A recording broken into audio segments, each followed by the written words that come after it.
Good evening, everyone, and welcome to WNBC Hometown Tonight. I'm your host, Matt Fitzpatrick. Thanks for joining me on this Saturday evening. Well, we have a lot to bring you on this edition of Hometown Tonight, including an exclusive interview with a shining star in the art community. Nicole Israel will not only sit down and speak with artist Lisa Palombo, but she'll also show us some of her most eye-popping pieces right here in studio. Of course, we'll get to that interview in just a moment. And welcome back. We now have joining us nationally award-recognized winning local artist Lisa Palombo. Welcome, Lisa. Well, thank you. It's nice to be here. Well, your work has graced the covers of over 40 books. You've been featured in the Star Ledger, Arts and Antiques magazine, Artist magazine, and your work is also in corporate collections such as for Hilton and Toys R Us. So just to dive right in before we start, we're going to show one of your paintings called Springtime. And if you could talk a little bit about the background behind this piece. Well, all my pieces are oil on linen, and this one is a medium-sized piece. It's about 20 by 24, and the vase is a special vase. It was in my husband's family and given to him by his mother, and I really wanted to focus on the detail of the vase without taking away from the flowers, and it was challenging to have a nice balance with this piece, but I thought it turned out nicely. And yeah, I know we talked about how this is part of your life journal. How does this fit into your my visual diary? Yeah, all my paintings are part of my everyday diary. Flowers are, you know, gifts, and I'll put them in a painting, or whatever's growing in my garden that season, I'll put in a painting. And for instance, this is a good example because the vase is in our family, and we put it in a painting. So they all become my visual diary. Okay, and now going back to your background, I know you have a BFA from the Rhode Island School of Design with honors, and the European Honors Program in Rome after you graduated. Do you feel that having this formal education really helped you as an artist? Yes, I find it very helpful. Rhode Island School of Design is a conceptual school. So being a young person during that school, it helped me solve problems. It also helped me be exposed to many, many different techniques I would have never necessarily forced myself to be, you know, exposed to. So I think it's immensely important for young people or people who are starting another career to go through a formal education like that.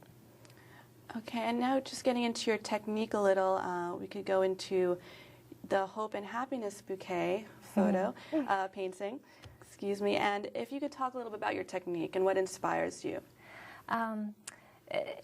Things that inspire me could be as small as a little wildflower. Sometimes I picked dandelions and made paintings of them. So I'll find things that are a part, you know, of my environment, or, you know, I'll go buy flowers if it's in the middle of the winter. So I'll set those up and set up a composition and something that I think will make a nice painting, and I start with little mini paintings. This one here is a little mini painting, a little 5 by 7 painting, and they're actually color sketches. And if I feel like it will translate well into a larger painting, then I go on to a larger painting. Larger paintings, I start with a white canvas, and I sketch in pencil very, very quickly, and then I start building it up with color, the whole painting built up at the same level. And this Hope and Happiness Bouquet actually evolved into Hope and Happiness, the next JPEG image we have. And if you could describe why flowers? What is the inspiration behind that? Well, this painting particularly was titled after the meaning of flowers. Flowers have always been interesting to me. I like to surround myself with flowers. The irises were representative of hope, and some flowers actually represent happiness, sunshine. So that's why that title came about. But to answer your question about flowers, after college I moved to Hoboken to make my living as an illustrator, and I started doing book covers right away and started doing portrait commissions as well. But I felt like there was something missing. And when I would go down to the corner bodega to buy flowers or bouquets for my apartment, I realized they made me feel good, and I wanted to keep that feeling. I wanted to make it last longer. I started doing large canvases of flowers just for fun. And it got a great response, and so I started painting and selling my art as a fine artist instead of a work-for-hire artist. And there are also other travels that inspire you within the state. It's not just necessarily flowers, but maybe landscapes or seascapes? Yes, I do a variety of series. I do seascapes, I do floral gardens with seascapes sometimes, a wildflower series. Just a quick trip down to the shore with, my family, I'll find inspiration with that. If we go to Maine, I'll find inspiration up there. So I thread it throughout my life. Whatever I'm exposed to or experience, it somehow works itself into a painting. Okay, and for our next piece, we have a painting called Best Wishes.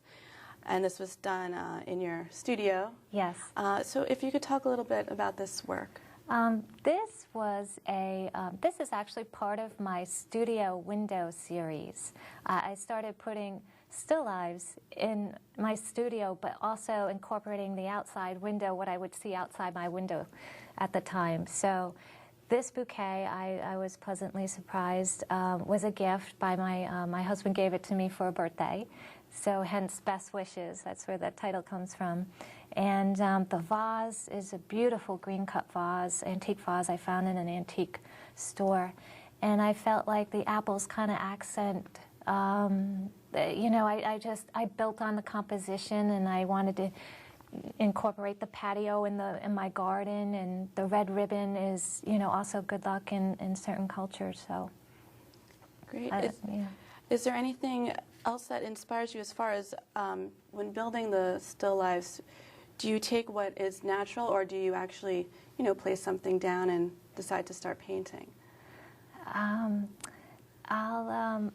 always try to find something natural in a still life, or I like to paint from life. I like to look at what I'm painting. So I'm not one of those artists that paint from their head. I like to look at it, and it has to interest me because I'm going to be looking at it a long time. So, so that's how I work particularly.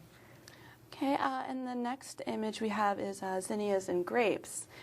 And this, we had said, is a demo painting for your classes that you do teach in your studio. Yeah. Can you talk about that, and who could get involved if they wanted to learn more about the art? I started teaching recently. I teach a small group of students, and in my studio, I've been asked for several years, to teach, and I finally figured out that I can teach, and it's not going to compromise my painting time as well. So it's been a real great experience, and we start class by. I'll set up a still life, and we'll all paint from the still life, but I'll start showing a demo painting in the beginning of the class to show how to start a painting. So this is a particular piece from our last session's class.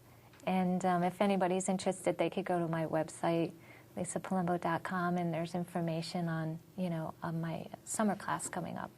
Okay, and going back to some of the inspirational things that for your paintings, are there any artists that do inspire you? Well, I guess the obvious answer is Van Gogh. A lot of people see a lot of, Van Gogh's colors in my work, and that's a great compliment. But he is just a household name because he's so great. And I've always loved his color and his vibrancy and the way he can capture nature in a spiritual way. It's something I strive to do. And is there any particular reason you like oils versus other mediums? I've always worked in oils, even as a little kid. My father is a retired house painter, so it wasn't a matter of, oh, it smells or it's dirty or you're going to get messy. They let me paint. So oil, you can just, it's so vibrant. There's nothing that compares to it as far as any other medium. I've always been a fan of it. Okay. And now just turning to some of the live pieces you brought today, how it's so much more vibrant that seeing it in the images.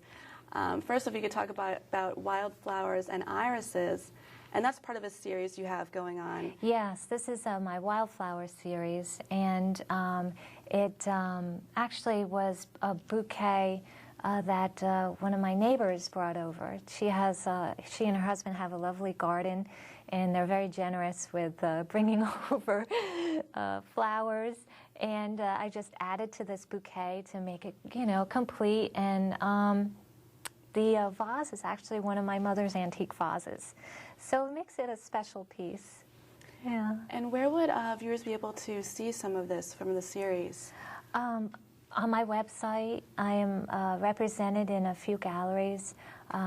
Gallery 1000 in Carmel, California, Palm Desert, California, Essex Fine Art in Montclair, New Jersey, and my studio gallery in my home studio in Caldwell.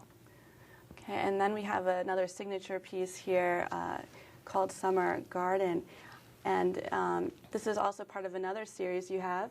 Mm-hmm. Can you describe that? This is brand new, this painting. It's part of my garden landscape pieces.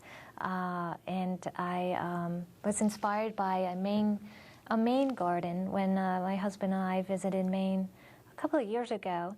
And I decided to use that reference and build on a series with it. It's also going to be highlighted in my upcoming spring show in my studio. Okay. Yeah. And are there any other upcoming shows or exhibits where we'd be able to see you? Sure. My spring show is May 3rd and 4th in my studio gallery. It's open to the public. It's my 8th annual. I also have a holiday show in November in the same place. And I'll be doing some outdoor shows in New Jersey and Connecticut this summer. Yeah. Okay, great. Thank you so much, Lisa, for coming by. Thank you for having me. And stay tuned. We'll have more Hometown right after this. And that does it for WNBC Hometown tonight. From all of us here at WNBC TV, have a great Saturday evening and enjoy the rest of your weekend. We'll see you next week. I'm Matt Fitzpatrick. Good night.